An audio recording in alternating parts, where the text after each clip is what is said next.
MTV news Kannada ವಾಹಿನಿಗೆ ಸ್ವಾಗತ. ವಿವಿಧ ಬೇಡಿಕೆಗಳ ಈಡೇರಿಕೆಗೆ ಆಗ್ರಹಿಸಿ ಬಿಬಿಎಂಪಿ ಕಸದ ಲಾರಿ ಹಾಗೂ ಆಟೋ ಚಾಲಕರಿಂದ ಬಿಬಿಎಂಪಿ ಕೇಂದ್ರ ಕಚೇರಿಯಲ್ಲಿ ಪ್ರತಿಭಟನೆ ನಡೆಯುತ್ತಾ ಇದೆ. ಅನಿರ್ದಿಷ್ಟಾವಧಿ ಪ್ರತಿಭಟನೆಗೆ ಮುಂದಾದ ಕಸದ ಲಾರಿ ಹಾಗೂ ಆಟೋ ಚಾಲಕರು ಬಿಬಿಎಂಪಿ ಎದುರು ಆಕ್ರೋಶ ಹೊರಹಾಕಿದ್ದಾರೆ. ಇದೇ ಕಾರಣಕ್ಕೆ ಬಿಬಿಎಂಪಿ ಕೇಂದ್ರ ಕಚೇರಿ ಎದುರು ಪೊಲೀಸರ ನಿಯೋಜನೆ ಮಾಡಿದ್ದು, ಪ್ರತಿಭಟನಾಕಾರರನ್ನ ವಶಕ್ಕೆ ಪಡೆಯಲು ಪೊಲೀಸರು ಸಿದ್ಧತೆ ನಡೆಯುತ್ತಾ ಇದೆ.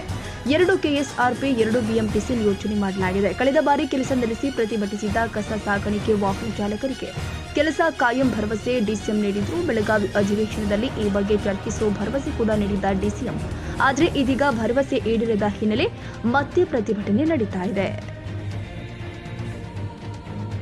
ತಾಜಾ ಸುದ್ದಿಗಾಗಿ ಎಂಟಿವಿ ನ್ಯೂಸ್ 24x7ಗೆ ಸಬ್ಸ್ಕ್ರೈಬ್ ಮಾಡಿ ಮತ್ತು ಬೆಲ್ ಐಕಾನ್ ಅನ್ನು ಒತ್ತಿ. ತಪ್ಪದೇ ಲಿಂಕ್ ಶೇರ್ ಮಾಡಿ.